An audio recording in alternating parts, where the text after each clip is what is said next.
ஆண்டவன் ஆசையே இங்கு பொய்யாய் போய்விடில் மனிதனின் ஆசைகள் மெய்யாவது சாத்தியமா? நன்மை என்றும் தீமை என்றும் 4 பேர்கள் சொல்லுவது நம்முடைய பிழை இல்லையே.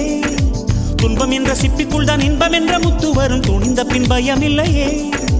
கண்ணீர் துளியில் வைரங்கள் செய்யும் கலைகள் கண்டு கொள். காலுக்கு செருப்பு எப்படி வந்தது, முள்ளுக்கு நன்றி சொல். புயல் மையம் கொண்டால் மழை மண்ணில் உண்டு, எந்த தீமைக்குள்ளும் சிறு நன்மை உண்டு. ஓ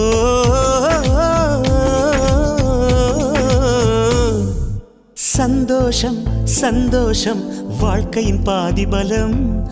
சந்தோஷம் இல்லை என்றால் மனிதர்க்கு ஏது பலம்?